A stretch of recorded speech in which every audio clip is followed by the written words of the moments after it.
Bonjour, texte liturgique, 6e semaine de Pâques à dimanche 10 mai 2026. Première lecture, Actes 8, 5 à 8.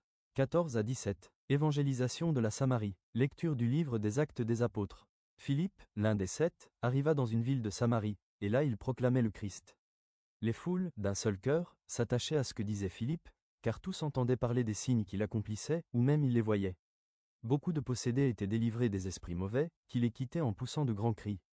Beaucoup de paralysés et d'infirmes furent guéris, et il y eut dans cette ville une grande joie. Les apôtres, restés à Jérusalem, apprirent que la Samarie avait accueilli la parole de Dieu. Alors ils leur envoyèrent Pierre et Jean. À leur arrivée, ceux-ci prièrent pour les Samaritains afin qu'ils reçoivent le Saint-Esprit. En effet, l'Esprit n'était encore venu sur aucun d'entre eux, ils étaient seulement baptisés au nom du Seigneur Jésus. Alors Pierre et Jean leur imposèrent les mains, et ils recevaient le Saint-Esprit. Parole du Seigneur. Psaume 65, 1 à 3, 4 à 5, 6 à 7 à 16. 20. Terre entière, acclame Dieu, chante le Seigneur. Acclamez Dieu, toute la terre. Fêtez la gloire de son nom, glorifiez-le en célébrant sa louange. Dites à Dieu, que tes actions sont redoutables.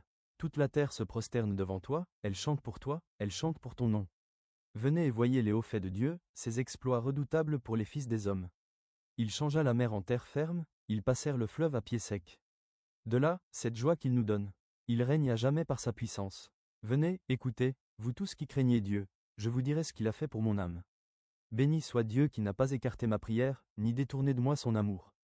Deuxième lecture, la première épître de Pierre 3, 15 à 18. Soyez les témoins de notre espérance au milieu des hommes. Lecture de la première lettre de Saint Pierre apôtre. Frères, c'est le Seigneur, le Christ, que vous devez reconnaître dans vos cœurs comme le seul saint.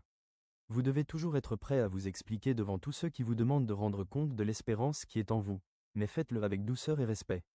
Ayez une conscience droite, pour faire honte à vos adversaires au moment même où ils calomnient la vie droite que vous menez dans le Christ. Car il vaudrait mieux souffrir pour avoir fait le bien, si c'était la volonté de Dieu, plutôt que pour avoir fait le mal. C'est ainsi que le Christ est mort pour les péchés, une fois pour toutes. Lui, le juste, il est mort pour les coupables afin de vous introduire devant Dieu. Dans sa chair, il a été mis à mort. Dans l'esprit, il a été rendu à la vie. Parole du Seigneur. Acclamation, chapitre 1 Jean 5, 6. Alléluia, Alléluia. Dans l'Esprit Saint, rendez témoignage que Jésus est le Fils de Dieu, car l'Esprit est vérité. Alléluia. Évangile, Jean 14, 15 à 21. Je ne vous laisserai pas orphelin. Évangile de Jésus-Christ selon saint Jean. À l'heure où Jésus passait de ce monde à son Père, il disait à ses disciples, « Si vous m'aimez, vous resterez fidèles à mes commandements. Moi, je prierai le Père, et il vous donnera un autre défenseur qui sera pour toujours avec vous. C'est l'Esprit de vérité. Le monde est incapable de le recevoir, parce qu'il ne le voit pas et ne le connaît pas. Mais vous, vous le connaissez, parce qu'il demeure auprès de vous, et qu'il est en vous. Je ne vous laisserai pas orphelin, je reviens vers vous. D'ici peu de temps, le monde ne me verra plus, mais vous, vous me verrez vivant, et vous vivrez aussi. En ce jour-là, vous reconnaîtrez que je suis en mon Père, que vous êtes en moi, et moi en vous.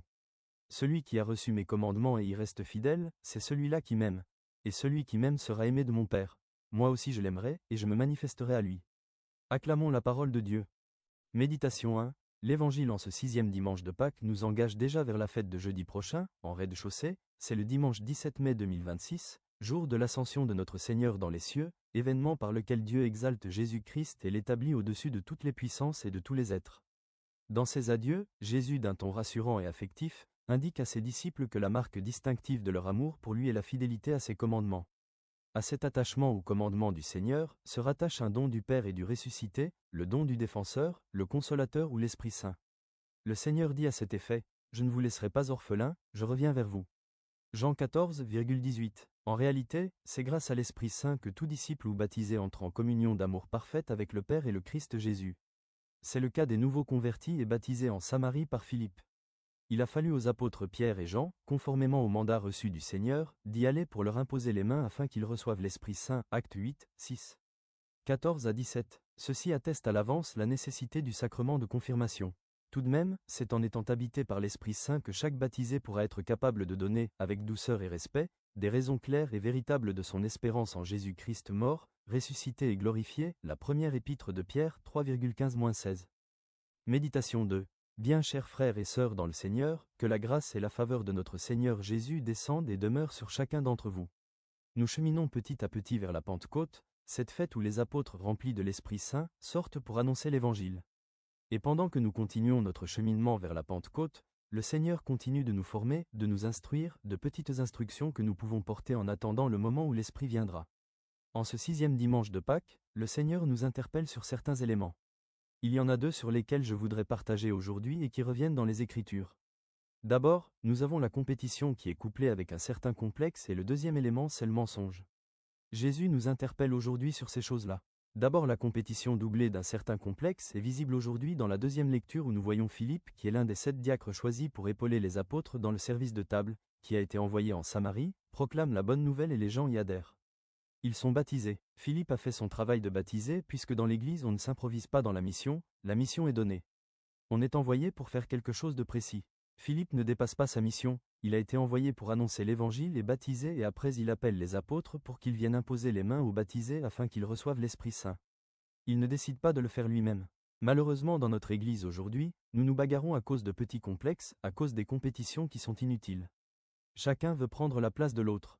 L'évêque n'est pas le prêtre, le catéchiste n'est pas le diacre, le prêtre n'est pas servant de messe, chacun a sa place et sa mission à remplir. Alors que chacun serve le Seigneur avec amour, que chacun accomplisse sa tâche avec joie, parce que lorsque nous le faisons, nous sentons cette unité, cette joie d'appartenir à la même famille. Nous sommes un corps. Lorsque le prêtre veut faire le travail des servants de messe, des choristes, lorsque le catéchiste veut devenir prêtre, alors ça veut dire qu'il y a quelque chose qui ne va pas.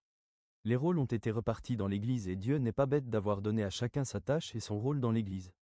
C'est Dieu par son Esprit Saint qui partage les dons, les charismes pour que dans la diversité nous soyons unis.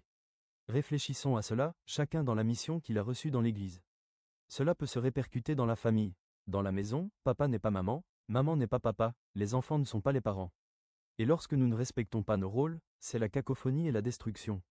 Lorsque nous cherchons à faire la mission d'une autre personne, nous allons être frustrés, nous allons nous perdre et être complexés et cela causera des conflits, la division.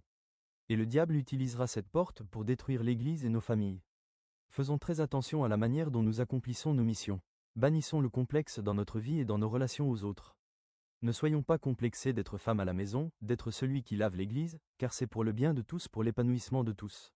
C'est le peuple de Dieu qui avance lorsque chacun décide d'accomplir sa tâche avec amour. Le deuxième élément aujourd'hui c'est le mensonge. Le Seigneur nous dit qu'il est l'esprit de vérité, mais le diable guette les occasions pour semer les graines du mensonge et détruire car il est le père du mensonge. Le mensonge se développe pour 3 raisons. D'abord lorsqu'on n'arrive pas à s'accepter, lorsqu'on veut paraître tel qu'on n'est pas. La deuxième raison, c'est le désir de plaire à tout le monde, à satisfaire tout le monde, parce qu'on veut que tout le monde nous accepte, nous aime et nous loue. Le troisième élément c'est la peur d'être abandonné, d'être rejeté et méprisé.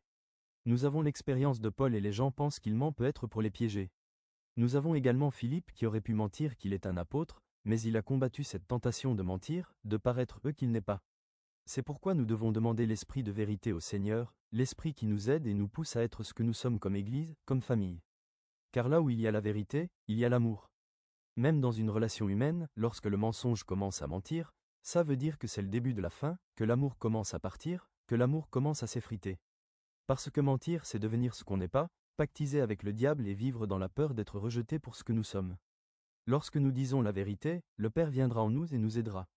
En ce dimanche frères et sœurs prions pour notre Église et pour nos familles afin que le Seigneur nous aide à aller loin des complexes, à nous accepter tels que nous sommes. Que nous apprenions à travailler chacun dans sa mission, dans l'excellence. Bonne fête des mères à toutes les mamans, à toutes ces femmes qui servent l'Église avec courage, cœur, passion et compassion. Que le Seigneur continue de vous bénir et de vous combler et qu'en ce mois de la Vierge qu'elle intercède pour vous. Excellente journée dominicale sous la divine protection par l'intercession de la Sainte Vierge Marie.